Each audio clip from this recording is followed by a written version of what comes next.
ईसर गोरा जी की साक्षी में तुमरुका जी से कर लिया।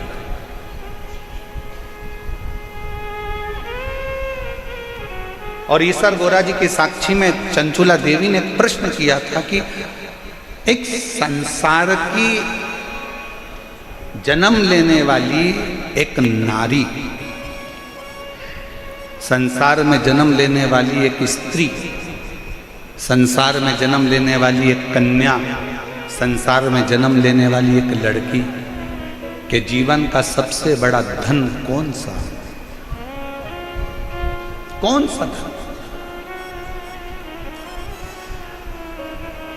एक लड़की के जीवन का सबसे बड़ा धन कौन सा है?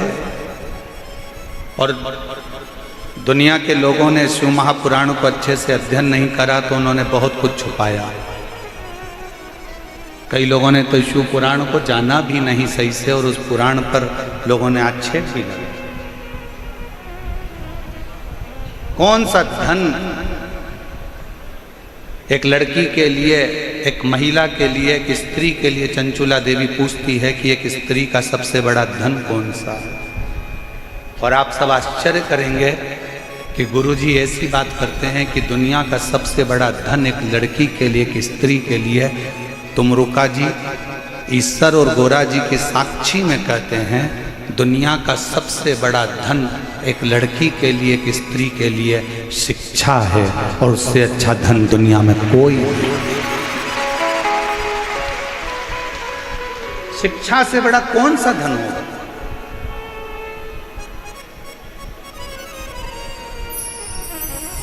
आज जयपुर की धरा पर हम कहकर जाएंगे, आप बेटों को जितना पढ़ाओ ना उससे दुगना अपनी बेटी को पढ़ाना। आज जयपुर की धरा से, राजस्थान की इस पवित्र भूमि से हम कहकर जाएंगे तुम बेटों को जितना अध्ययन कराओ उससे दुगना बेटी को पढ़ाना। और याद रखना, बेटी की शादी जब करो ना तो कन्यादान देने की जरूरत ना पड़े, बेटी को शिक्षा का दान ऐसा देकर भेजें। अपनी बेटी में वो शिक्षा देकर भेजना, उसको संस्कार देकर भेजना, उसको अच्छे कॉलेज में, अच्छे स्कूल में अच्छी एजुकेशन उस बेटी को कराना। स्वामी विवेकानंद जी को भी जन्म देने वाली एक स्त्री है, रामकृष्ण परमहंस को भी जन्म देने वाली एक स्त्री है, मीराबाई को भी जन्म देने वाली एक स्त्री है, कर्माबाई को भी जन्म देने वाली एक स्त्री है, महाराणा प्रताप जी को भी जन्म देने वाली एक स्त्री है, छत्रपति वीर शिवाजी को भी जन्म देने वाली एक स्त्री है। अगर नारी उच्च शिक्षा को ग्रहण करती है और कोई अच्छे गुरु के सानिध्य में रहकर जब वो शिक्षा ग्रहण कर लेती है तो जीजाबाई, अहिल्याबाई, झांसी की रानी लक्ष्मीबाई जैसी जन्म लेकर अपने बच्चों को जन्म देती।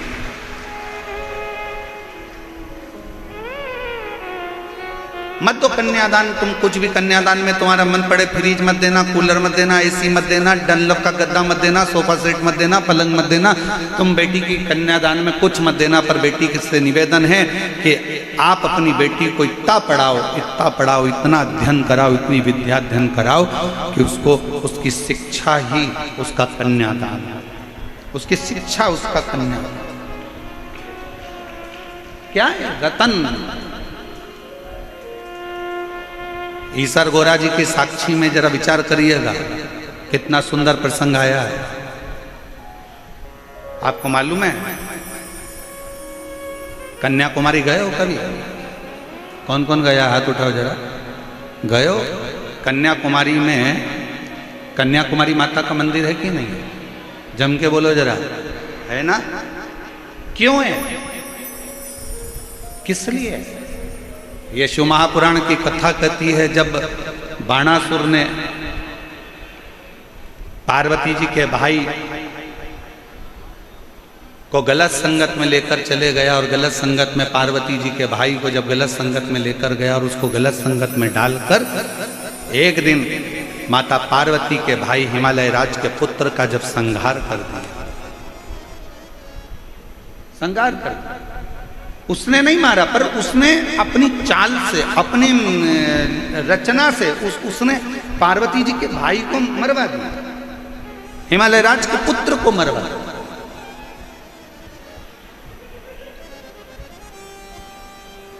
पार्वती जी तो बहुत छोटी थी, बहुत छोटी। पार्वती जी ने 6 वर्ष की अवस्था में अपनी माता मैनावती से पूछा, मां मेरा भाई मारा गया, मां पिता हिमालय राज, मैं जाकर स्वयं बदला लूंगी। हिमालय राज ने कहा, बदला लेने के लिए केवल पराक्रम की या बहुत वीरता की जरूरत भी नहीं होती, बदला लेने के लिए थोड़ी बुद्धि की भी जरूरत होती है। अभी कई लोग सोशल मीडिया पर डाल रहे हैं कि 10 दिन निकल गए, 8 दिन निकल गए, बदला लेना था, पाकिस्तान से बदला लेना था, बदला लेना था। लिया जाएगा, जल्दीबाजी में नहीं। एक युद्ध बम और गोले से लड़ा जाता है और एक युद्ध बुद्धि से लड़ा जाता है।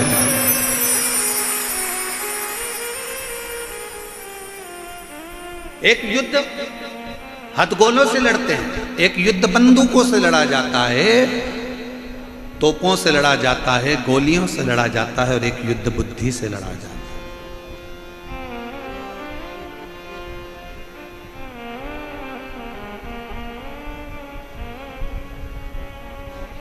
बुद्धि से। पार्वती जी ने पूछा अपने पिताजी से, मेरे भाई की हत्या का बदला मुझे लेना है, मैं कैसे लूं? तो भगवान हिमालय राज के शब्द एक एक घर की महिलाओं के चित्त वृत्ति में और एक एक घर के पुरुष की चित्त वृत्ति में बैठना चाहिए। ये शिवपुराण का शब्द महाराज जी ने व्यासपीठ से जयपुर में कहा था, ये शब्द आपकी बुद्धि में रहना चाहिए। मैं अपने भाई की मृत्यु का बदला कैसे लूं? पिताजी से पूछा गया मां मैनावती से।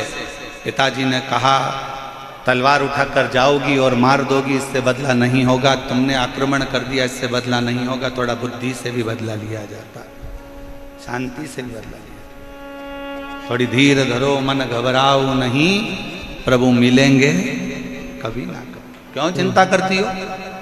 काहे के लिए सोचना? क्यों विचार करना? आएगा, थोड़ा इंतजार करो। हिमालय राज ने माता पार्वती जी को, स्वयं ने मां जगत जननी जगदम्बा माता पार्वती जी को अपने नाना के घर भेज दिया।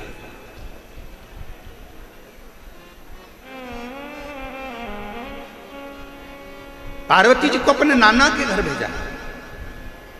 कौन है पार्वती जी के नाना?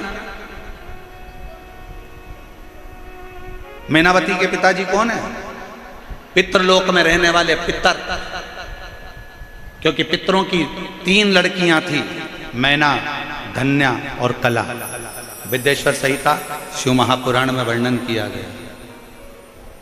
पितरों की 3 कन्या मैना, धन्या, कला बैठी हुई थी। उठी, सनकादि ऋषि तप कर रहे थे और वहीं से निकल कर चली गई। उनका जो लहंगा था उसमें रतन जड़े हुए थे। वो रतन जड़ने के कारण सनत कुमारों की जंघा पर चोट लगी, और जंघा पर जब चोट लगी तो वो जंघा छिला गई।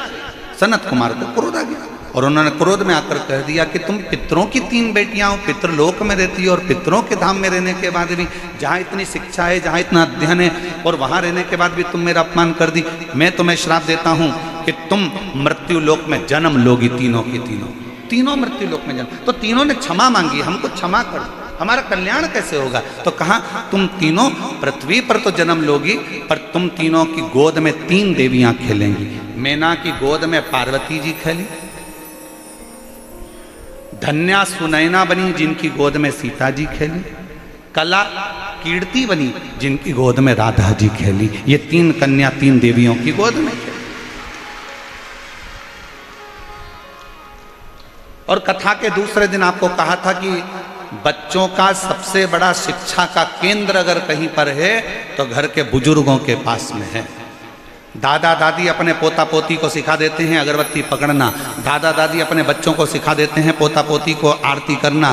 भले दादा दादी कुछ नहीं दें अपने पोता पोती को, पर मेरा निवेदन है जितने बाहर रहते हो, जितने पुणे मुंबई में रहते हो, जितने दूर दूर देश में रहते हो, उनसे निवेदन है साल में कम से कम एक बार अपने को अपने गाँव जरूर आना चाहिए और अपने दादा दादी के पास अपने पोता पोती को जरूर रखना चाहिए। शिक्षा का केंद्र बिंदु है घर के बुजुर्ग, नाना नानी, दादा दादी। बच्चों को साल में एक बार नाना नानी के घर पे भी जरूर लेकर जाओ, बच्चों को एक बार दादा दादी के पास जरूर लेकर जाओ। वो बैठेंगे, दादा दादी कुछ नहीं देंगे तो उनको सिखाएंगे। दादी पलंग पर सो जाएगी और बच्चे से कहेगी, पोते से, छोटा सा पोता है 3 साल का 4 साल का, और इतने से पोते से दादी कहेगी, चल मेरे पांव दबा।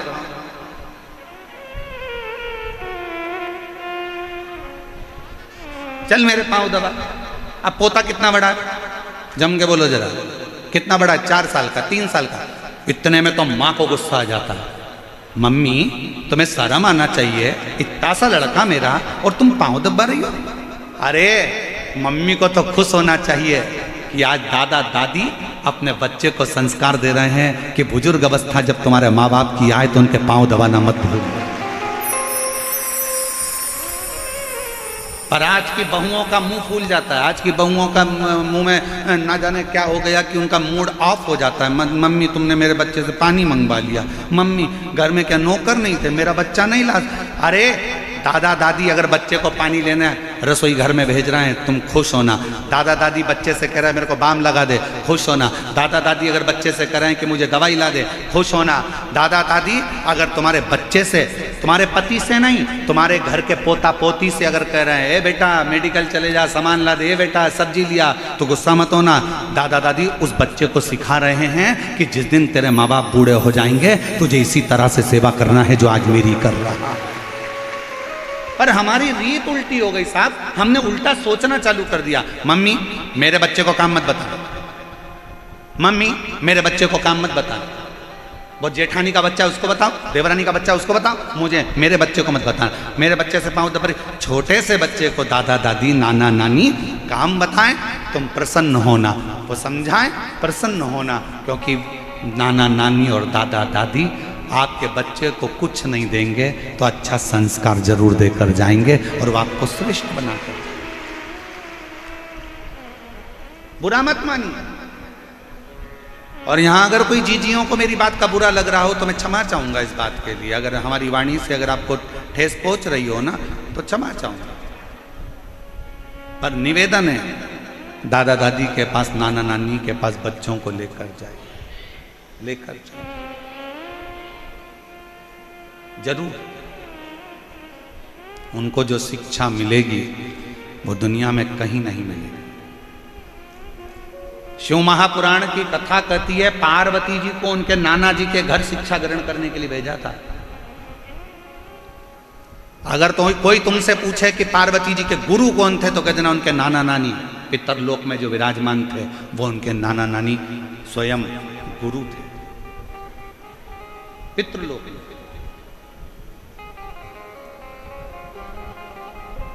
4 वर्ष की पार्वती जी को भेज दिया नाना नानी के घर में। नाना जी की गोद में एक दिन पार्वती जी बैठी थी, पितरों की गोद में बैठी थी, तो नाना जी ने पूछ लिया पार्वती से, गौरा कहते थे पार्वती, हिमालय सुता कहते थे पार्वती। पूछ लिया, ए हिमालय सुता, हे गोरा, आज तुम्हें नाना नानी की कैसे याद आ गई, कैसे आई? पार्वती जी कहने लगी मेरे भैया को मारा गया है छल से और मुझे आपसे कुछ विद्या ग्रहण करना है। कहा क्या विद्या चाहिए? चलो मैं तुम्हें लेकर चलता हूं। पितृ लेकर गए और समुद्र का वो पवित्र तट पर बिठाकर जो शिक्षा देना प्रारंभ करा। कुंवारी अवस्था में जो शिक्षा मिली वहीं पर कन्याकुमारी के रूप में मेरी मां जगत जननी दुर्गा भवानी विराज, शिक्षा की देवी के रूप में बल मिला। आखिरी में भाई का बदला तलवार से नहीं लिया गया, आखिरी में तलवार से बदला नहीं लिया गया, केवल वाणी से बदला ले लिया गया, वाणी से।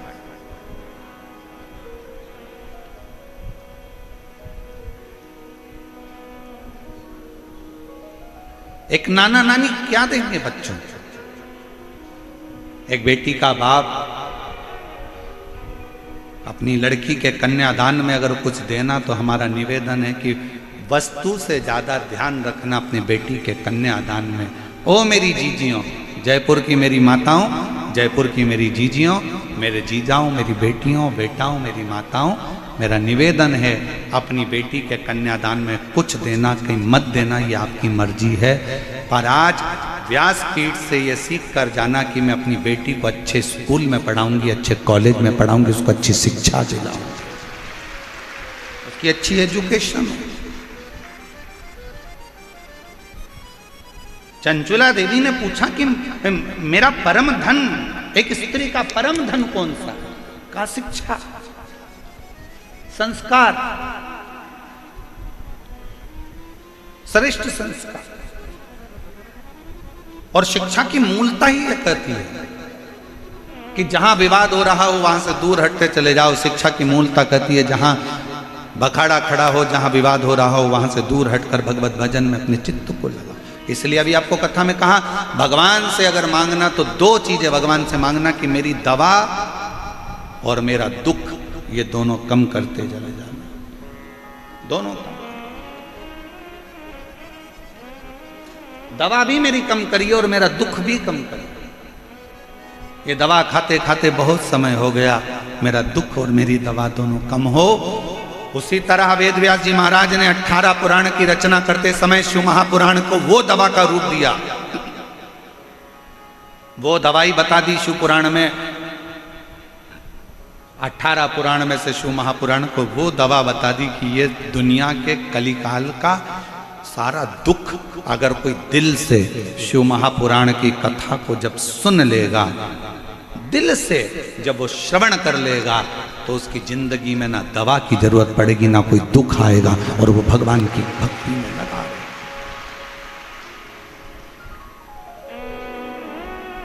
जरूरत। कई लोग प्रश्न खड़ा करते हैं महाराज, बहुत सारे प्रश्न आते हैं, इतने प्रश्न खड़े करते हैं लोग। महाराज जी इतना इतना प्रश्नों का वर्णन है। एक व्यक्ति ने प्रश्न करा बिहार में, अब बिहार तो बिहार ही है, तो वहां प्रश्न खड़ा कर दिया कि तुम कहते हो भगवान भगवान भगवान, भगवान तो दिखता ही नहीं है, भगवान तो नजर ही नहीं आता, कहाँ है भगवान, कहाँ है ईश्वर? वो दिखता ही नहीं। हम कहते हैं वो दिखता नहीं है तो भी वो दुख हर लेता है। आप सब ने परीक्षा दी है? अरे बोलो तो जम के, कोई ना कोई परीक्षा तो दी होगी। परीक्षा हॉल में बैठते हो तो किताब दिखती है? जम के बोलो जरा। विज्ञान, गणित, अंग्रेजी, हिंदी, जिसका भी तुम एग्जाम देने के लिए बैठे हो, देखकर लिखने देते हैं? जम के बोलो जरा।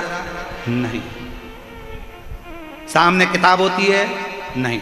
20 क्वेश्चन होता है? नहीं। सामने कोई बुक होती है? नहीं। क्या करना पड़ता है? बिन देखे लिखना पड़ता है। जब बिन देखे लिखोगे तो रिजल्ट जो आएगा वो तुम्हारे पक्ष में आएगा। और मान लो सामने किताब रख ली और तुम लिखने बैठ गए तो क्या कहलाओगे? नकल चोटे, और तुम्हारा फॉर्म भरा जाएगा और तुम्हें परीक्षा से निकाल दिया जाएगा, तुम्हारा रिजल्ट नहीं आएगा और तुम्हें फेल मान लिया जाएगा। बोलो सही है कि गलत है? अगर तुमने देखकर लिखा तो तुम्हारा रिजल्ट बिगड़ गया।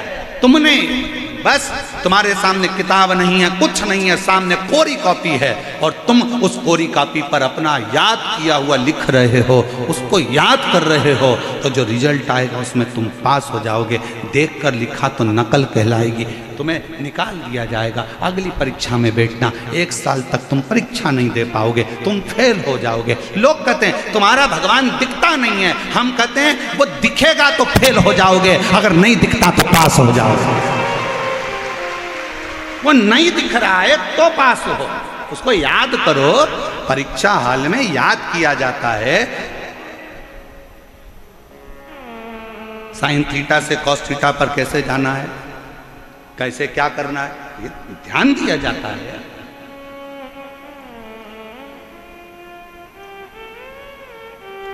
किस तरह से अध्ययन करना है ये उसके स्मरण में लिया जाता है। उसको उसके सामने बुक नहीं होती, उसको याद करो। याद कर कर फिर लिखोगे कॉपी में तो रिजल्ट भी अच्छा आएगा। और तुम उसको याद तो करो, वो सामने हो तो कहाँ कहाँ।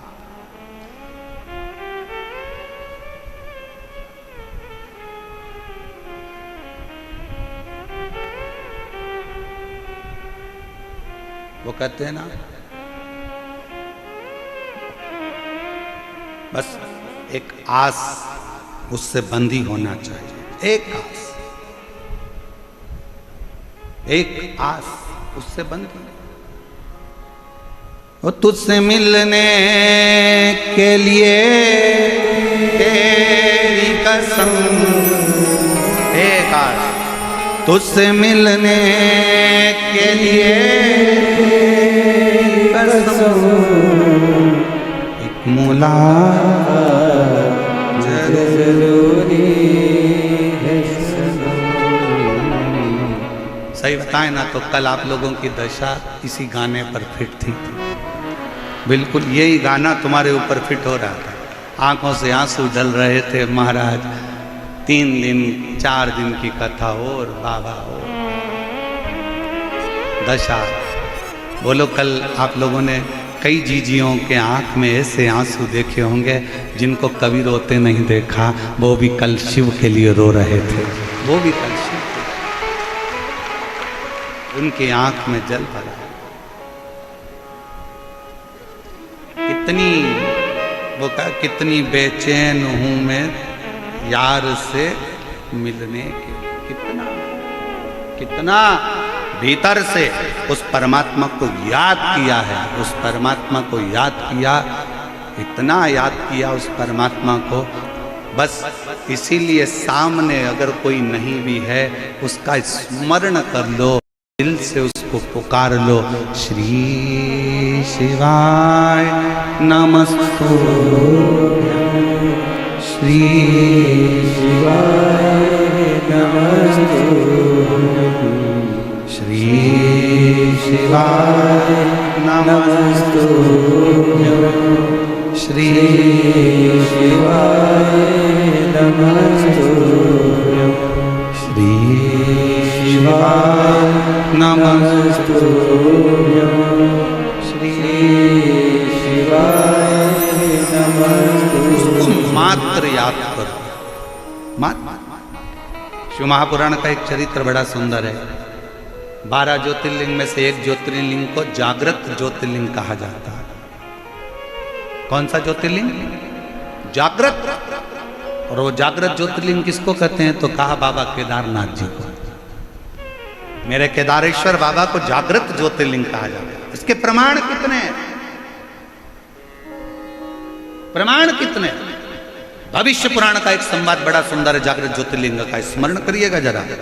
भविष्य पुराण में वर्णन किया गया, बड़ा सुंदर व्याख्यान कहा गया। एक शिव का कोई भगत पैदल अपने गांव से चलकर बाबा केदार का दर्शन करने गया। बाबा चला अपने गांव से, शंभो शंभो शंभो शिव शंकर बम बम बोले, हर हर महादेव बोलता बोलता चला। रास्ते में पैदल पैदल, अब तो यात्रा बसों से होती है, हेलीकॉप्टर से होती है, गाड़ियों से होती है, ट्रेनों से होती है। पहले लोग चारधाम करने अपने घर से पैदल चले जाते थे। पैदल चले, शिव का नाम लेकर चला, और भक्त जब भगवान शंकर का नाम लेकर जय केदार जय केदार जय केदार केदार केदार जय केदार केदार केदार जय केदार जय केदार जय केदार जय केदार चल।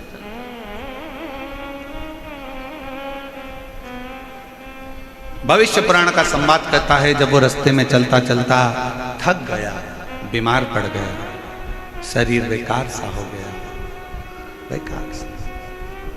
चलते चलते बहुत सा दवाइयों की जरूरत पड़ने लगी, औषधि ली, फिर बढ़ा, फिर औषधि ली, फिर केदारनाथ पहुंचा।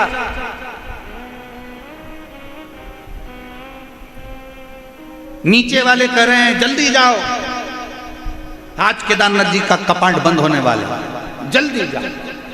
तेज चल रहा, केदार बाबा के मंदिर के प्रांगण में पहुंचने के लिए दौड़ पड़ रहा, हाँ भरा रही है, औषधि शरीर को दे देकर चला रहा है, और केदारनाथ के मंदिर से कुछ ही दूर पर पहुंचा था और फिर बीमार पड़ गया, फिर औषधि की जरूरत पड़ गई, औषधि ली, फिर बढ़ गया। जब दरवाजे पर पहुंचा तब तक तो केदारनाथ का कपाट बंद हो चुका था, ताला लग गया था, चाबी चल दी थी। डोली, पंचमुखी डोली बाबा की निकल कर चल गई। पूछा भैया मुझे केदार बाबा का दर्शन करना है, बहुत दिनों से पैदल चलकर आया, मुझे केदार बाबा का दर्शन करा दो भैया। औषधि ले लेकर चला हूँ, पैदल चलता चलता अपने गांव से यहाँ आया हूँ, मेरे पास वाहन का पैसा भी नहीं था भैया, मैं पैदल आया हूँ, कपड़े भी इतने नहीं हैं भैया, मुझे ठंड भी बहुत लग रही है, मुझे केदार का दर्शन करा दो। कोई नहीं सुनते, सब पालकी लेकर निकल गए। सब आर्मी के मैनों ने, लोगों ने, पुलिसकर्मियों ने, सब ने कहा कि अब ये जगह खाली कर दो। केदारनाथ पूरा खाली, पूरा खाली था। चल दिया भैया, अब ये पट कब खुलेंगे? 6 महीने लगेंगे, 6 महीने के बाद ये पट खोलेगा। 6 महीने। चलता चलता थोड़ी दूर पर एक घाटी के पास में बैठकर रोने लगा, हे मेरे केदारनाथ बाबा विश्वनाथ भोलेनाथ, अब कैसे आऊंगा? शरीर इतना अनुकूल नहीं है कि मैं अगला दर्शन तेरा कर पाऊंगा, अब तो मैं मर जाऊं, अब शरीर में कुछ दम नहीं है, मैं तो तेरा दर्शन कर। उतरते उतरते शाम होने लगी, आंखों से नीर बह रहा था। एक केदारनाथ का कंकर उठाकर उसने हाथ में रखकर रोते हुए उसी का आंसू से अभिषेक कर। शाम के समय मेरा भोलेनाथ एक संत का रूप रखकर, मेरे शंकर एक संत का, एक शिव का रूप रखकर, और शंकर भगवान शिव संत का रूप रखकर आकर बोले, बाबा क्या बात है, क्यों रो रहे हो? केदारनाथ जी का दर्शन करने आया था, मेरा केदार तो पट बंद हो गया, 6 महीने बाद खुलेगा, मैं बीच में बीमार बहुत पड़ गया तो चढ़ने में नहीं आ पाया, पट बंद हो गया, 6 महीने लगेंगे, अब तो बंद हो गया। भगवान कहते हैं चिंता मत करो, तुम एक काम करो, दवाई ले लो, औषधि ले लो, भोजन करो, मेरे आश्रम में आराम से सो, ये मेरा आश्रम है बाजू में, चलो। हाथ पकड़ा भोलेनाथ जी ने और ले गए आश्रम में बिठा दिया, चल बैठ, भरपेट भोजन कर, भरपेट भोजन कराया, औषधि खिलाई, चलो सो जाओ, मैं तुम्हें कल दर्शन कराऊंगा, ये मेरा वचन है कि कल तुझे दर्शन होंगे, मेरा वचन। कपाट खुलेंगे, हाँ कपाट खोल के दर्शन करूंगा, ताला खुलेगा, हाँ ताला खोल के दर्शन करूंगा, चल सो। वो शंकर का भक्त, केदारेश्वर का भक्त सो गया भोजन कर कर। शिव जी ने पार्वती जी को कहा, इसको पंखा दे, पंखा, कामल ओढ़ा, कामल ओढ़ा। शंकर भगवान ने दूसरे दिन फिर आवाज लगाई, ए चल, मैं तुझे दर्शन कराता। जो लेकर गए, कपाट खुला था, मंदिर के अंदर ले जाकर बाबा ने खड़ा कर दिया, दर्शन कर। केदारेश्वर, केदारेश्वर की आंखों से जल बहने लगा।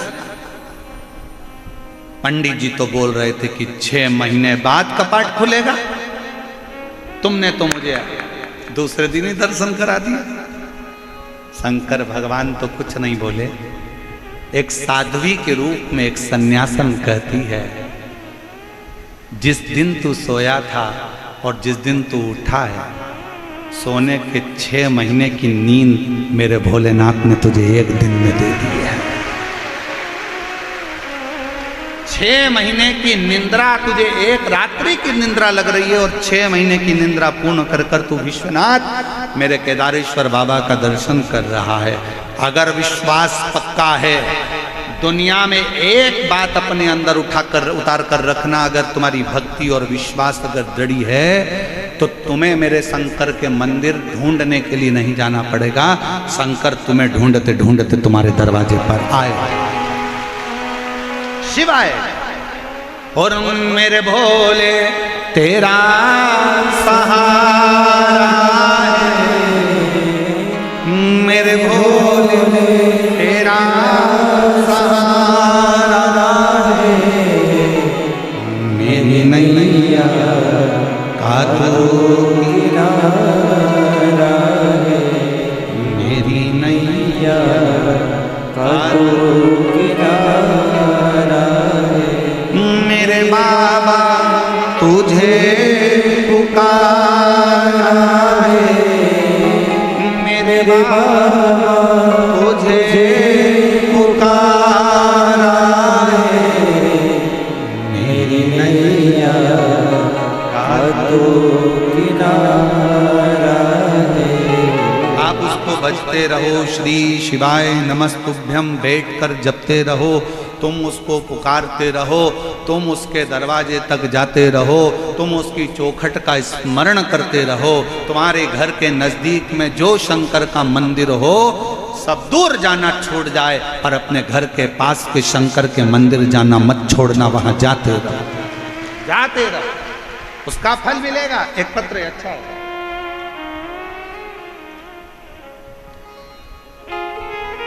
भौरी देवी पत्नी श्री राधेश्याम टेलर, नाम्बा सिटी, जिला डीडवाना। मेरा मोबाइल नंबर ये है, कहीं बैठी हो हाथ हिला सकती हैं, और अगर बैठी हो तो बेलपत्र लेने के लिए आ सकती हैं। भौरी देवी पत्नी श्री राधेश्याम टेलर, नाम्बा सिटी, जिला डीडवाना। मेरा मोबाइल नंबर ये है। मैं व्यासपीठ पर विराजमान भगवान शिव को नमन करते हुए प्रणाम करती हूँ। पंडाल में बैठकर शिव महापुराण की कथा सुनने का क्या फल है, शिव जी के मंदिर में झाड़ू और पोछा लगाने का क्या फल है, शंकर को 1 लोटा जल चढ़ाने का क्या फल है, बताना चाहता हूँ। मेरा बेटा मुकेश कई सालों से सरकारी नौकरी के लिए प्रयास कर रहा था, संयोगवश सफलता हाथ नहीं लगी तो वह हताश हो गया। हताश होकर बोला, मम्मी अब मैं एग्जाम नहीं दूंगा। मैंने अपने बेटे से कहा कि वो टीवी पर महाराज आता है प्रदीप मिश्रा, वो अपनी कथा में कहता है कि संघर्ष का जीवन है, इसमें हारना नहीं है, परिश्रम पूर्ण करो, शिक्षा पूरी करो, खूब मेहनत करो, 4 गुना पढ़ाई करो, आखिरी में शिव जी के मंदिर में 1 लोटा जल चढ़ाते रहो, झाड़ू लगाते रहो, पोछा लगाते रहो। मेरे बेटे ने 2023 में एम्स हॉस्पिटल की नियुक्ति के लिए फिर परीक्षा दी, और एम्स हॉस्पिटल की नियुक्ति के लिए परीक्षा दी। परीक्षा में बैठने से पूर्व उसने बाबा पर भरोसा करना प्रारंभ करा। आप कहते हो गुरुजी, शिव जी की कथा कुछ ना कुछ देती जरूर है। मेरे बेटे ने भी मन में सोच लिया कि अब ये सीहोर वाला महाराज कहता है कि शंकर देगा जरूर। टीवी के सामने कथा सुनता, बाबा पर भरोसा करता, मंदिर जाकर झाड़ू पोछा करता, पशुपतिनाथ का व्रत करा। शायद कोई ऐसा लड़का होगा गुरुदेव, शिव जी की कृपा किसको कहते हैं, दुनिया के लोगों को एक जगह नौकरी मिलती है, मेरे बेटे ने एक फॉर्म भरा और 9 एम्स हॉस्पिटल से नौकरी का अप्लाई आया। महाराज जी, 1 नहीं, 2 नहीं, 3 नहीं, 4 नहीं, 5 नहीं, 6 नहीं, 7 नहीं, 8 नहीं, आप लोग एलईडी पर पत्र पढ़ सकते हो, 8 नहीं, अर्थात 9 एम्स अलग अलग स्थानों से मेरे बेटे के लिए पत्र आया कि तुम्हारी मर्जी पड़े कि 9 एम्स हॉस्पिटल में से जो ज्वाइन करना है वो तुम ज्वाइन कर सकते। भरोसा किसको कहते हैं, शिव तत्व किसको कहते हैं, शंकर की अर्वंग भक्ति किसको कहते हैं, एक आनंदता किसको कहते हैं, एक अलमस्ती किसको, विश्वास, भरोसा। एक पत्र और अच्छा है।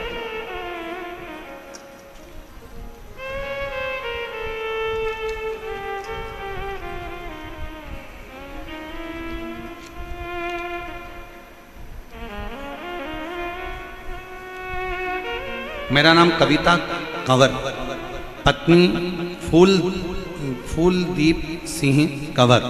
मेरा मोबाइल नंबर ये है, निवासी तुंगा, तहसील बस्सी, जिला जयपुर, राजस्थान से।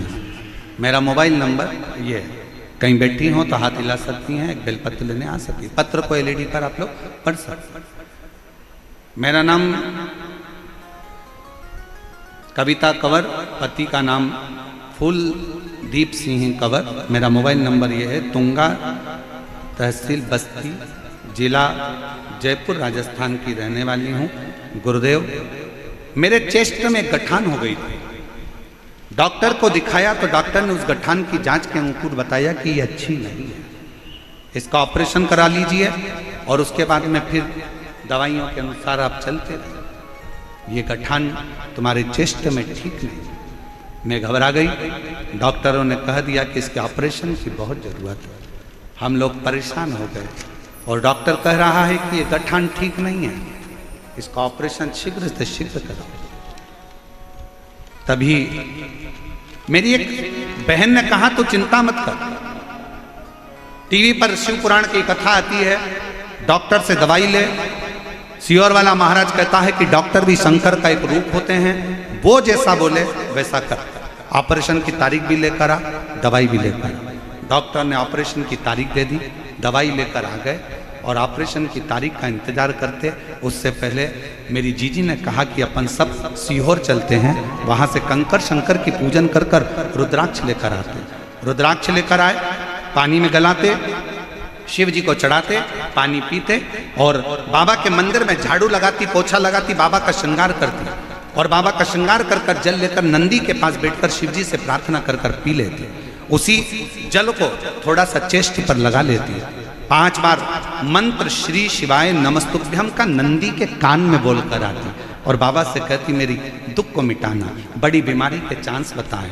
बाबा ने ऐसी कृपा करी, जब मैं ऑपरेशन के लिए गई तारीख पर, उस समय डॉक्टर ने देखकर कह दिया कि आपको ऑपरेशन की जरूरत नहीं है, आपकी गठान पूरी तरह से गल चुकी है, आपको ऑपरेशन की जरूरत नहीं है, गठान गल चुकी है, आप घर जा सकते। एक शिव की भक्ति, एक शंकर की कृपा और एक आपका विश्वास, आपका भरोसा।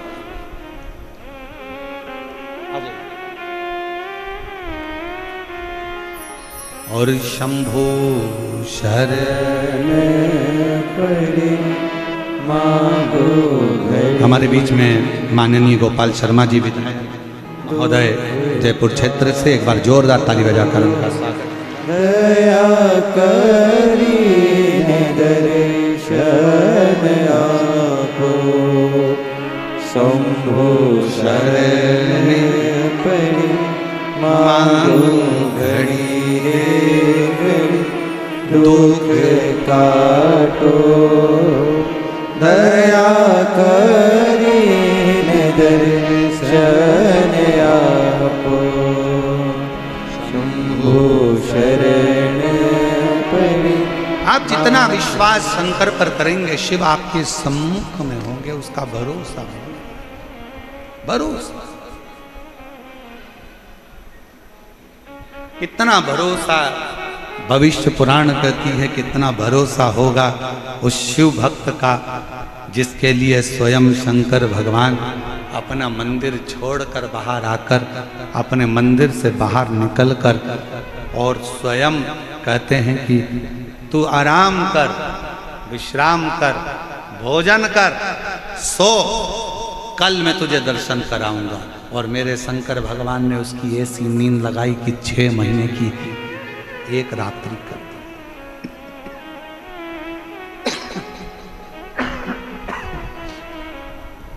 6 6 महीने की एक रात्रि कर दी, और मेरे शंकर ने, मेरे करुणा सागर, मेरे उदार शिव ने कर दी।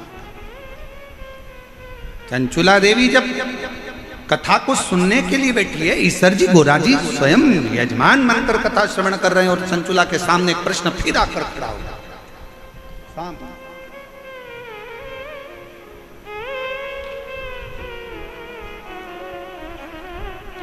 कहा,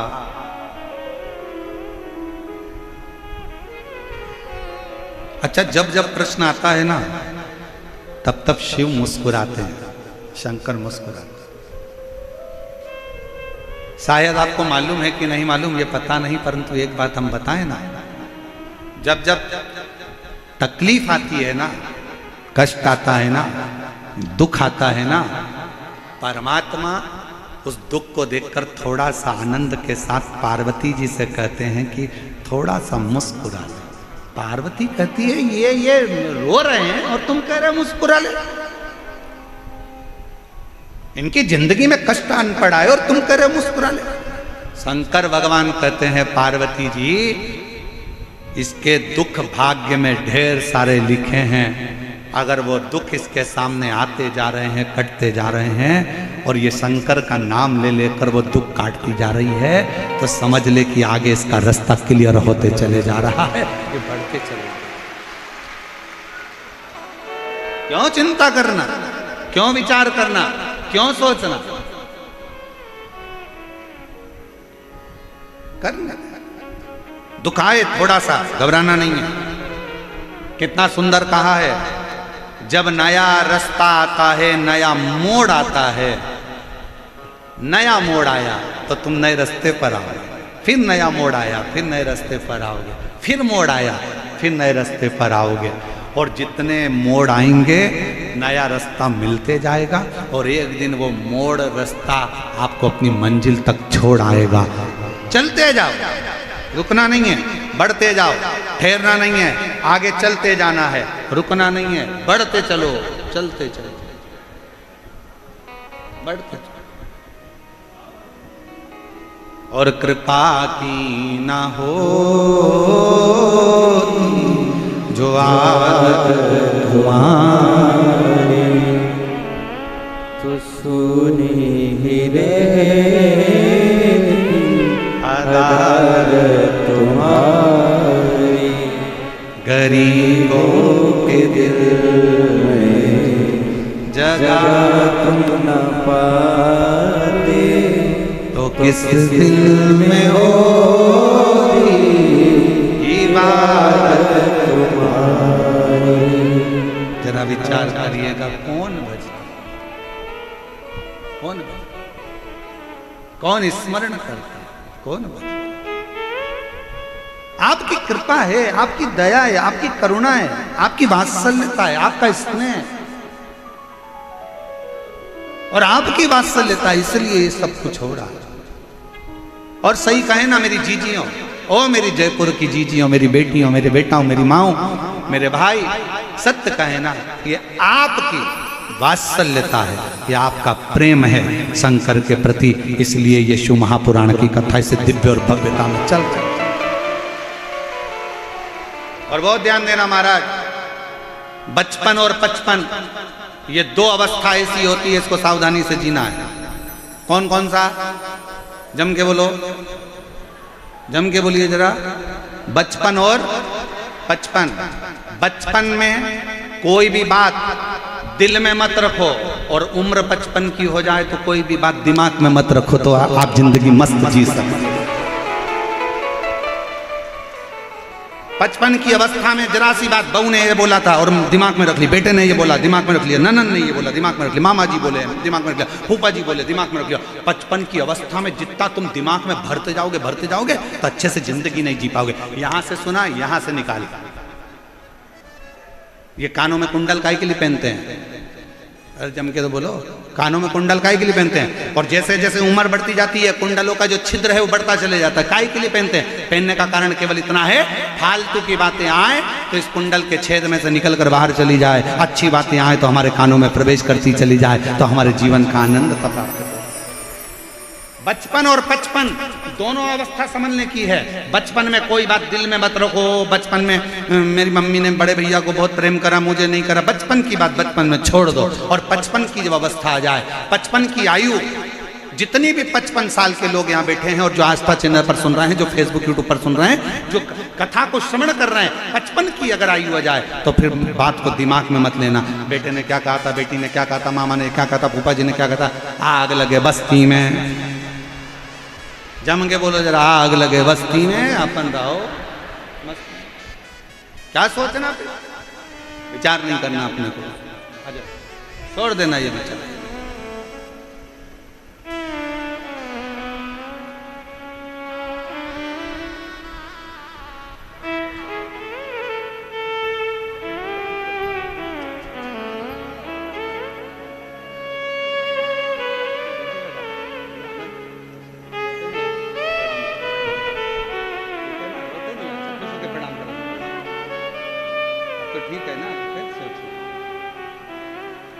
गांठ हो गई थी चेस्ट में और बाबा की कृपा से पूर्ण तरह से साफ हुई। ये शिव की कृपा है। एक बार जोरदार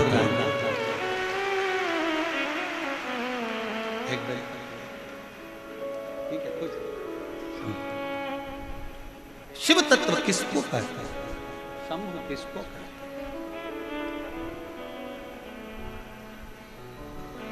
शिव कथा किसको कहते हैं। कुछ दिमाग में नहीं रखना, फालतू बातें कुछ भी दिमाग में आए ना तो छोड़ दे जाओ। फालतू की बात, बहुत सारी बातें अपनी जिंदगी में आएगी, फालतू फालतू चीजें भी आएंगी, छोड़ते जाओ, अच्छी चीज पकड़ते जाओ। कुछ अच्छा मिले ग्रहण कर लो, कुछ अच्छा प्राप्त हो ग्रहण कर लो, ग्रहण कर लो, धारण कर लो, और बाकी की जितनी चीजें आए उनको छोड़ते जाओ। चंचुला देवी ने कथा श्रवण करते करते ब्रह्मा जी का एक चरित्र आया, जिसमें ब्रह्मा जी शंकर भगवान पे शंका कर रहे, शंका। याद रखना, बहुत स्मरण अपने अंदर रखिएगा, बहुत ध्यान रखिएगा। एक अपने परमात्मा पर, एक अपनी जन्म देने वाली माँ पर, एक अपने पालन करने वाले पिता पर, और एक अपना घर छोड़कर जो तुम्हारे साथ कदम से कदम मिलाकर चल रही है वो अर्धांगिनी पर कभी शंका नहीं करना चाहिए। कभी शंका मत करो। एक अपने इष्ट देव पर, भगवान पर कभी शंका मत करना। कोई तुमसे कहते क्या रखा शंकर जी में, हमारे देवता के पास आओ, कोई कहे हमारे यहाँ आओ, कोई कहे हमारे यहाँ आओ। अपने भगवान पर कभी शंका मत करना, अपने पिता पर कभी शंका मत करना, अपनी माँ पर कभी शंका मत करना।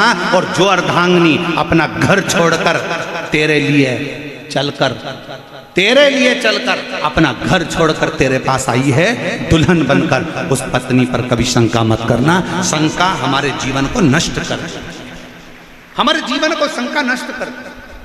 किसी ने कह दिया तेरी पत्नी ऐसी, तुमने शंका करना प्रारंभ कर दिया। दूसरे से मिलते हो तो मुस्कुरा कर मिलते हो, और पत्नी से मिलते हो तो दुख मिलाकर, अरे कहाँ फंस गया, कहाँ रोते हुए मिलते, कहाँ। हमने एक बात कथा में कही थी कि दुनिया में 3 चीजें बहुत कठिन है। बोला था कि नहीं बोला था? सुनी थी कथा कि नहीं सुनी? दुनिया में 3 चीजें बहुत कठिन है। पहले नंबर पर हाथी को धक्का मारना, दूसरे नंबर पर मच्छर के पांव में मालिश करना, और तीसरे नंबर पर शादी के बाद पति का मुस्कुराना। ये जिंदगी में सबसे ज्यादा कठिन है, बहुत कठिन। आपकी तो हुई नहीं, हमारा और तो जीवन का सबसे बड़ा सच है। 3 चीजें दुनिया में सबसे ज्यादा कठिन है। पहला हाथी को धक्का मारना, दूसरे नंबर पर मच्छर के पैर की मालिश करना, और तीसरी बात यह है कि शादी हो जाए और उसके बाद अगर पति मुस्कुराता हुआ दिख जाए तो समझ लेना कि दुनिया की रीति बदल गई है। ये मुस्कुरा रहा, बहुत, ये दुनिया की सबसे कठिन चीज। और अगर पति बेचारा शादी में ज्यादा मुस्कुरा लेता है और पत्नी को जब गाड़ी पर लेकर जाता है तो पत्नी सिर पे पल्लू लेकर फिर अच्छे से खूब हंस रहे थे, खूब मुस्कुरा रहे थे। मैं जानती हूँ तुम्हारे लक्षण, एक एक लक्षण से मैं सब जानती हूँ, तुम्हारे को पहचानती हूँ अच्छे से। मेरे साथ कहीं पर भी जाएंगे तो रोतला मुंह लेकर जाएंगे, मेरे माँ बाप के घर जाएंगे तो ऐसा मुंह उतर जाएगा। और शादी में कौन थी वो नीले सूट वाली, कौन थी वो? अब पति कह रहा है वो मेरे बुआ की लड़की है ना, उसकी जो शादी हुई है ना, उसकी ननन थी बेचारी रे। वो पूछ रही थी कि भाभी कहाँ से हैं, तो मैं उनको बता रहा था कि यहाँ से। तो इतने खुश होगा, तेरा मुस्कुराना गजब हो गया। क्यों मुस्कुरा, इतना मुस्कुरा? बहुत कठिन है मारना, बहुत कठिन। शंका करो, जहां शंका करने की जगह है वहां शंका करना। अपने माता पर कभी शंका मत करना। कोई कह दे कि तुम्हारी मम्मी बड़े को ज्यादा चाहती है, छोटे को कम चाहती है, मंजिले को ज्यादा चाहती है, संजिले को ज्यादा चाहती है, उसको अंगूठी दे दी, उसको चेन दे दी, दम कर कहना वो मेरी माँ है, उसकी मर्जी पड़े जिसको पूरी दौलत दे दे, उसका अगर आशीर्वाद मेरे सिर पर होगा तो मैं करोड़ों में कमाऊंगा। वो मेरी माँ है। और कोई तुमसे कहे तेरे पिताजी ने बड़े भाई को ये दे दिया, छोटे को वो दे दिया, अरे आप राजस्थान में रहते हो और यहाँ का नानी बाई का मायरा सारी दुनिया सुनती है। नानी बाई के मायरे में एक संवाद आता है, जय कुंवर बाई जब मरी, दादी जब मरी तो अपने पोते को, बड़े पोते को सारी प्रॉपर्टी मिल गई और छोटा पोता नरसिंह मेहता रोते रोते शंकर के मंदिर में पड़ा था। सारी प्रॉपर्टी बड़ी को मिल गई, बड़े पोते को मिल गई, बड़ी बहू को मिल गई, सब कुछ मिल गया। बड़ी बहू को सब कुछ मिल गया, उसके 2 लड़के भी हो गए। नरसिंह मेहता के तो केवल 2 ही लड़के थे, नरसिंह मेहता के तो 2 ही बच्चे थे, एक लड़का एक लड़की। 2 बच्चे थे नरसिंह मेहता जी के।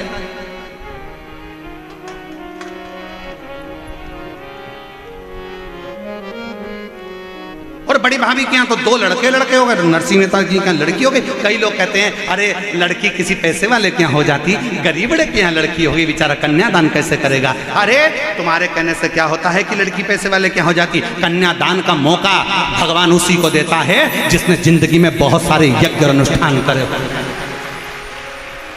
हर किसी के यहाँ लड़की हो जाएगी क्या?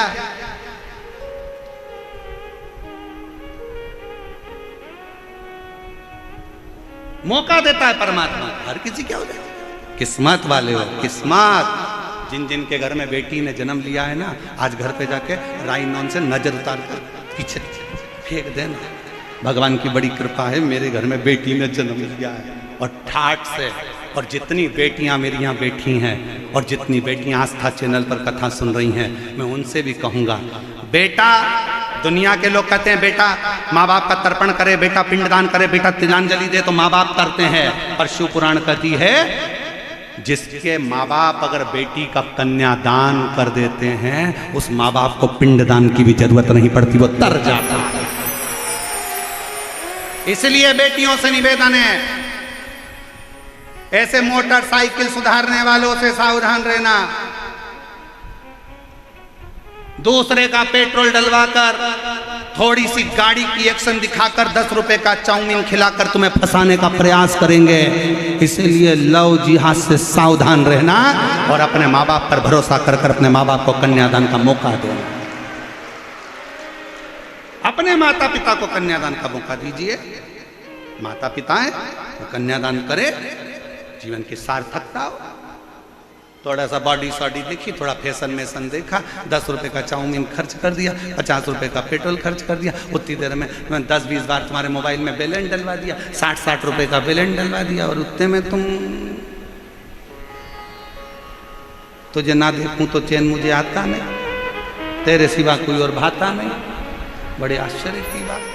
और जिस माँ बाप ने पूरी जिंदगी निकाल दी, पढ़ने के लिए जयपुर भेजा, खर्चा करा, जमीन गिरवे रख दी, माँ ने अपना जेवर बेच दिया तेरे पढ़ाने के लिए, और जिस माँ बाप के तू हृदय का चांद का टुकड़ा था, और आज तुझे वो दूसरा चांद पसंद आ रहा, दूसरा का। थोड़ा समझो, थोड़ा समझो, थोड़ा समझो। दोस्ती किसी से भी हो, पढ़ो कहीं पर भी, पर कह दो मैं अपने माँ बाप के बिना जो मेरे माता पिता चाहेंगे वो कन्यादान करेंगे तो मैं शादी करूंगी, वरना मेरे लिए सब दूर है। सब मेरे लिए सब दे। क्या करना मुझको? 4 पर शंका मत करना कभी भी जीवन में। पहले नंबर पर जम के बोलो, पहले नंबर पर अपना इष्ट देव भगवान, मेरे शंकर पर मुझे विश्वास है, सब वो करेगा। मुझे भरोसा है मेरे शिव जी पर, सब वो करेगा। मैं काय को शंका करूं? एक पत्र है, बहुत अच्छा है।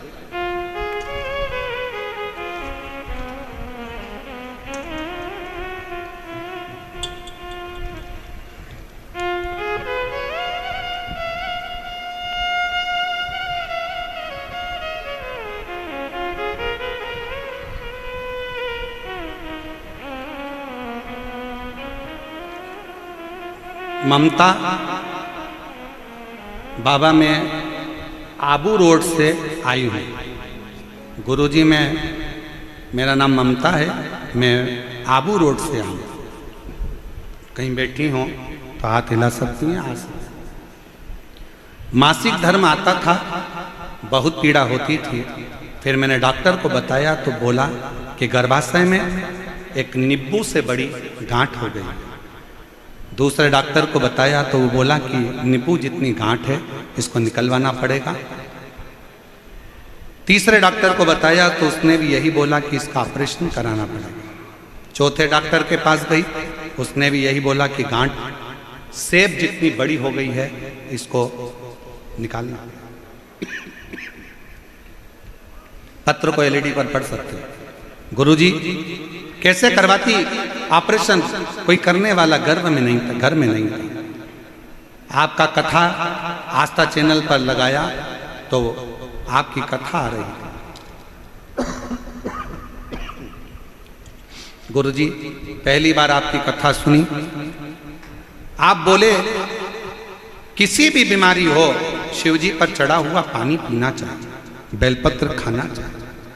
बाबा 1 लोटा जल ने तो कमाल कर दिया गुरुदेव। मैंने पीना चालू करा और बिलपत्ती को खाना चालू करा। कथा सुनती, आसन लगाकर बैठ जाती टीवी के सामने। मैं आपसे कभी मिली नहीं, मैंने आपको कभी देखा नहीं। बाबा से बस विनती करती टीवी के सामने, बाबा मेरे गर्भाशय में गांठ है, सेब की आकृति की हो गई। बाबा समय आया, हम दूसरी बार डॉक्टरों से जांच कराने के लिए गए तो डॉक्टर भी आश्चर्य में पड़ा था कि ये गांठ पूरी तरह से ठीक हो चुकी थी और गांठ गल चुकी थी। ऑपरेशन की जरूरत नहीं, ऑपरेशन की जरूरत नहीं। एक शिव शंका कहाँ करना है ये सोचने वाली बात है। आप अगर शंकर का गुणगान कर रहे हो, शिव की भक्ति कर रहे हो, शिव का अनुमोदन कर रहे हो, शिव का आनंद रचना कर रहे हो, शिव को भज रहे हो, शंका नहीं करना। भगवान पर कभी शंका मत करो, अपने इष्ट पर अपने शंका मत करो, अपने गुरु पर शंका मत करो। दूसरे नंबर अपने माता पर कभी शंका मत करो, अपने पिता पर शंका मत करो। पिताजी जायदाद किसी को भी दे दें। नानी बाई का मायरा कहता है कि जय कुंवर बाई ने अपनी जायदाद बड़े बेटे को, पोते को दे दी। छोटा पोता मंदिर में रोता, नरसिंह मेहता रोता। और कितनी कृपा, नानी बाई का ब्याह हो गया, नरसिंह जी के छोटे बेटे का ब्याह हो गया, और बड़ी जेठानी जो धन कबाड़ कर बैठी थी, धन लेकर बैठी थी, धन का अंबार भरा हुआ था जिसके पास में, और उसका बेटा कुंवारा रह गया। अब वो कहती है मेरे पास में इतना धन, इतना धन। और नरसिंह जी के बेटे के लिए तो कोई संबंध आया ही नहीं था, क्योंकि गरीब बड़े के यहाँ संबंध कौन आए, पैसे वाले के। पहले तो एक संबंध आया नरसिंह जी के गांव में, सबको सूचना मिली कि नरसिंह जी के भाई के यहाँ करोड़ों का धन है और उनका एक लड़का है। चलो सबसे पहले लड़की की शादी अपन उसी से पक्की करेंगे। उसको देखने गए तो उनको क्या मालूम था कि लड़का थोड़ा सा अटक जाता है, हकला जाता है। उनको क्या मालूम था। कई बार होता है ऐसा, वाणी कभी कभी अटक जाती है। तो उस लड़के से पूछा तुम्हारा नाम क्या है, उसने कह दिया फूलचंद। होता है कभी कभी। एक रात्रि को एक आदमी झोला लेकर जा रहा था और पुलिस वालों ने उसको रोक लिया। रुक, ट्रैफिक पुलिस वाले थे, उन्होंने कहा रुक इधर आ, क्या है तेरे झोले में। उसने झोला हाथ में रखकर बताते हैं, बता। फिर पुलिस वाले ने कहा झोला खोल, अब भी बता इसमें क्या है। बताते तो फिर इसको जल्दी से झोला खोल, बताते हैं अरे झोला खोलना, और झोला नहीं खोले तो पुलिस वाले इसको गाड़ी में बिठाए टीआई साहब के पास ले गए थाने में टीआई साहब ने इससे कहा क्या रहते हैं झोले में, तो क्या बताते अरे तो झोला खोलना क्या है, बताते हैं। टीआई को गुस्सा आया, उसने कहा खोल इसका झोला, और टीआई साहब ने जो झोला खोला तो उसमें सफेद कलर के बतासे थे। इतने में टीआई बोले इसमें तो बतासे हैं, तो इसमें इतने में वो बोला मैं तो तब से बोल रहा हूँ कि बताते हैं। इतने में टीआई बोले पुलिस वाले से ये तो उतरा है, छोड़ छोड़ ले जा इसको, लगा बताते हैं देखे सोचे तो कितनी कृपा करी है मेरे बाबा ने, जरा विचार करिएगा नरसिंह मेहता की। हाँ, दादी का धन नहीं मिला पर दादी का जम के बोलो आशीर्वाद।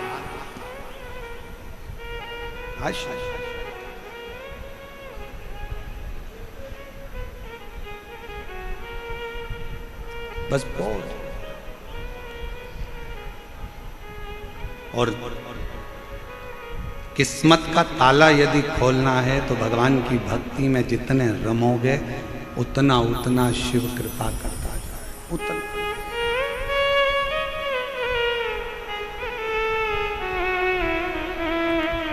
और श्री शिवाय नमस्तुभ्यं तुम बोलते चलो, श्री शिवाय नमस्तुभ्यं तुम बोलते चलो।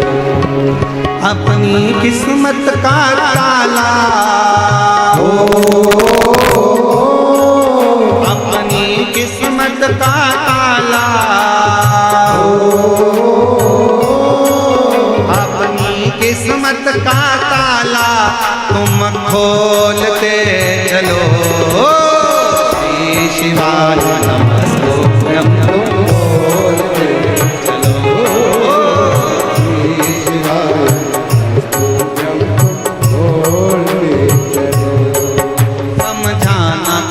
मुश्किल है, आखिर वो दर्द दिल है, समझाना बड़ा मुश्किल है, आखिर वो दर्द दिल है। सच्चा दरबार लगा है ये भोले की महफिल है, सच्चा दरबार लगा है ये भोले की महफिल है, सच्चा दरबार लगा है ये भोले की महफिल है, सच्चा दरबार लगा है ये भोले की महफिल है। नैनों को डमरू वाले का Oh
मुखिया जी पधारे हैं, डाकघर वाले एक बार जोरदार ताली बजाकर स्वागत।